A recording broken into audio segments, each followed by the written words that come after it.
you hear me? Yeah. Hi, I'm the CEO of Azuro.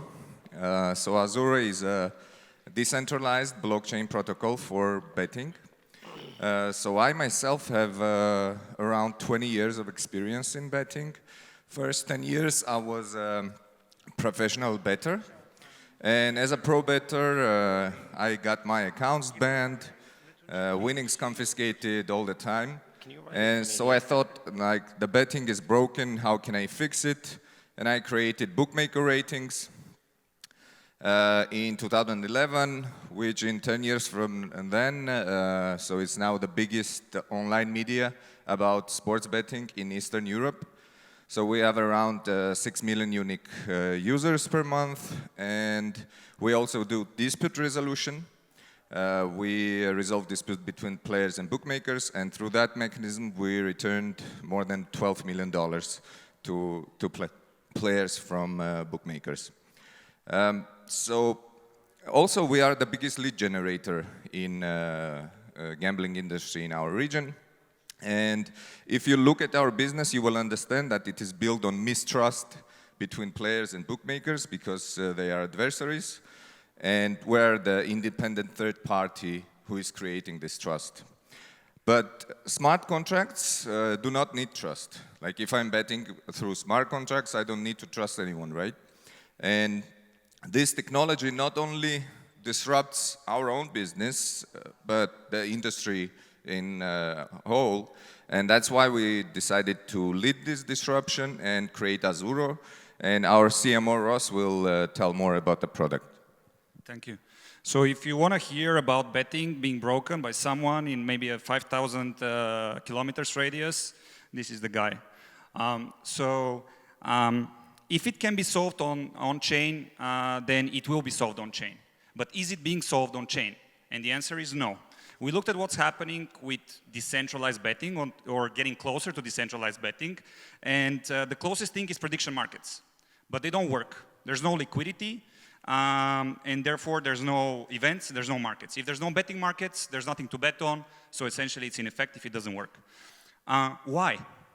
Does anybody know about a lending protocol called ETH-Lend or ETH-Lend? Anyone? One person, two, three? Does anybody know about a lending protocol called Aave? Quite different. So, do you know that Aave and ETH-Lend are the same thing? What happened is ETH-Lend was a peer-to-peer lending protocol and it didn't work. But then they changed it to a peer-to-pool lending protocol, and bam, we have DeFi that we're so excited about. Another analogy for this is like an exchange with an order book versus an exchange with an AMM. And we both know where the world is going. So this is what we're doing with prediction markets. We're taking it from a peer-to-peer reality to a peer-to-pool reality. That means liquid markets, plentiful events that people can bet on, but not only. We are also introducing NFTs, which are completely novel to the industry. This is something that is, we call it DeFi 2.0. It does not exist in the old world. This is not like taking a traditional industry and doing it in DeFi. This is completely novel. So more than 2 billion people have placed bets in the world. Billions of people continue placing bets in the world. They face the problems that he spoke about. But betting can be trustless, can be transparent, can be more fun, more fair, and share more value with more people. Thank you.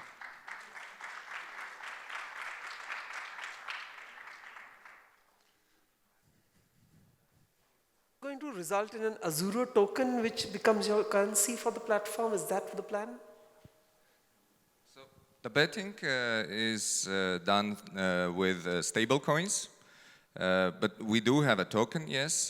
For example, you need the token in order to provide liquidity to our protocol because the APYs are very high, and we want to keep it that way.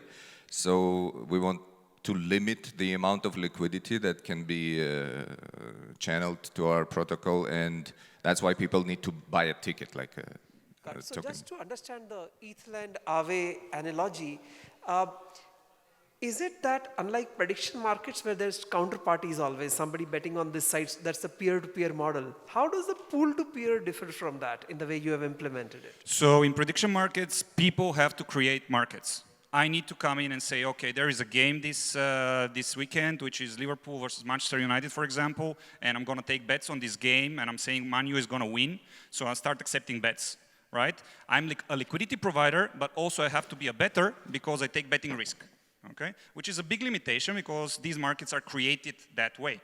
In our model, markets are created by importing real-world data via oracles.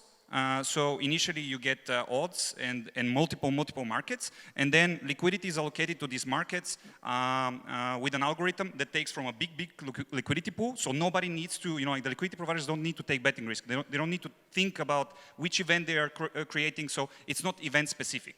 So it's taken from the big pool and appropriated to the events, by the protocol. Okay. Can I just quickly squeeze in one question about your risk management protocols? How do you go about managing risk, because it is actually quite a risky activity? The biggest aspect of that is, well, first, the odds which are created are imported from the real world, so these are competitive odds, market odds. But then after that, the pools are protected by a progressive slippage. So if people want to place very big bets that would put the particular market at risk, then there is slippage which discourages the betting, so the odds basically become more unappealing to whoever is placing the bet, which protects the pool. Thank you.